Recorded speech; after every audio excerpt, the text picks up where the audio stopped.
you know, a young person's the direct leaders in their life, such as their parents or their teachers or whomever, but I would hope that I would be considered one of the teachers also, you know what I'm saying? So I think that it is our responsibility. I hear so many people, and I think if that's what their thing is, then that's fine, but for me, I hear so many people say that they're not a role model, but for me, I'm okay with being a role model. And a part of being a role model is also acknowledging that you're gonna mess up. I'm gonna mess up, bro.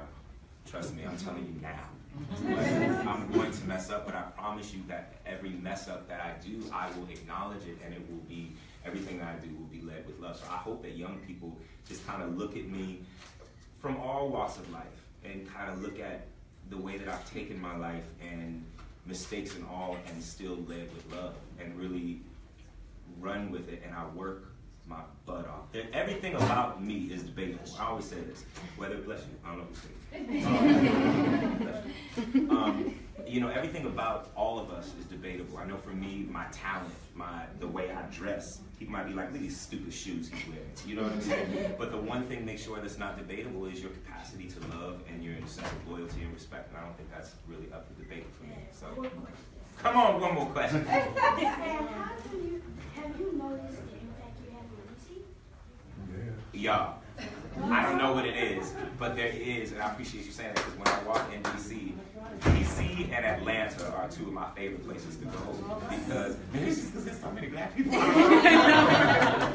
But for me, there's always such a sense of love. Like, I don't, you know, there's so much love all around, but DC and Atlanta specifically, you walk down the streets and there's just so much love. Education is the most important thing, as always.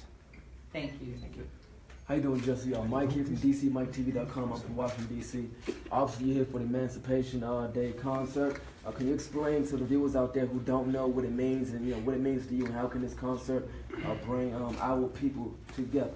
I think that for so many people, Emancipation Day represents freedom, but for me, it represents all of the work that we have still to do to truly get to freedom, to truly get to equality. You know what I'm saying? It's like we can't just take one thing, although it was a huge thing. None of our lives would be the same if Emancipation Day had never come to be. But we're so not done. We're so far from done. You just look at like what we woke up to, the videos of the young men in Starbucks. You know what I'm saying? Just being arrested for no reason. We are so not done. The look of it and the laws and on paper things may have changed, but we are so not there. You know what I'm saying? My little brothers and my little sister, I'm still afraid for them and concerned for them to leave home. You know what I'm saying? So I would hope that what we do is we take and we look at what emancipation, more than what happened, and look at it much more for what it represents or what it's supposed to represent, and keep fighting for that. I hope that answers your question. Yes. Yes. Jussie, it's always wonderful seeing you. I'm Dashawn Farad. I'm a reporter for YourBlackWorld.com. Jussie, you seem to be following in the tradition of Harry Belafonte, Danny Glover, and Paul Robeson in terms of your activism. With the resurgence of Jim Crow-like racism towards black people, what do you feel the role that black artists should play in combating white supremacy and the oppression of black people? To talk about the fact that in the words of the great Langston Hughes, America was never America for me. So when we say things like the resurgence of Jim Crow, what resurgence? To me, all it is that social media has made it where we're able to see it a little bit more. But the first march I went on was 1987 in New York, in Bensonhurst, and it was because of the death of a young black man due to the hands of police. So I've been hearing about this, like I said, 1987. You know what I'm saying? I was a child, I was a baby, and my mother, she was a Black Panther, so she was just, of course, she took us there. But I'm saying we've been fighting against this all of my life, and I'm 35. So what does that tell us? It tells us that there is no resurgence. It's just now we're seeing it on a daily basis. So it seems like it's more in our face because it is, but it's never stopped. It's never stopped. It's just, you know, the robes have changed to, the white robes have changed to black robes in the court. You know what I'm saying? The overseers have become police. You know, this is not a resurgence, and we have to teach our children and teach ourselves that this is not getting worse.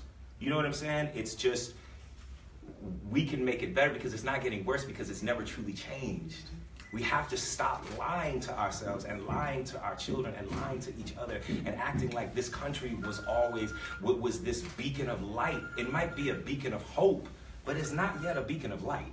You know what I'm saying? So for me, it's just a thing of recognizing that and being okay. I always say this, my mother, I love this place. We were born here, you know, or at least I was born here. But at the same time, I always look at my mother and I say, my mother loves her 6 children more than anybody on the planet.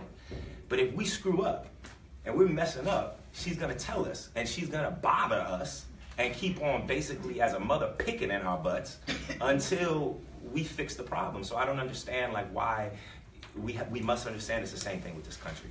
So I don't know if there is no resurgence to me. I mean, maybe I'm naive, but there is no resurgence. It's never changed. All right, why don't Hey, Jussie, Daryl Johnson, DC TV. I want to take you back to your career because I know everybody knows you from Empire, but I grew up watching you and your siblings on a show called On Our Own.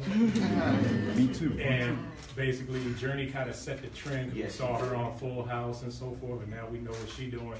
Do you have any memories of that show? Because whoever the guy that played your sibling, Ralph Harris. Yeah, he was like I guess his character was Medea before Medea as Tyler Perry came out. Do you have any memories of that particular show, or what are your siblings, the other siblings doing now? We know what Journey's doing. Yeah, Journey's dope. What Journey not doing? She's doing a million things. Yeah, I have amazing memories just from being a child. I was always with my siblings, and then having the show On Our Own for a season was really a lot of fun. And we're still working together. We have actually on the 24th of this month, we have a cookbook, a family cookbook coming out, The Family Table, so that'll be out. We still work together. Journey and I are right now producing a film that she and I will do together next year. You know, we're still doing a lot of stuff together. We never stop. I mean, you don't stop being a family. So, you know, you're always going to find ways to work together and make money together, for sure. Yeah. Well, we only have a question for a couple more. Mija Green from the Washington Info. Hi. Yes, we have. It's so good to see you again. So, obviously, first of all, you were just called some of these greats, and you come from. I forgot to acknowledge that because that was just crazy. But what I will say, I'm sorry not to cut you off. No, what I will say about the people that you mentioned, and then I would also throw in there people like Alfre Woodard and you know Nina Simone and people that spoke up always. I respect the artists that keep their voice as artists without losing their voice as actors. You know what I'm saying? Because we're all living in this place. We all see what's happening. So I mean, thank you. Check is in the mail, brother. No, but it's huge, and also your cranks. Congratulations. But these people had to really overcome a lot of barriers.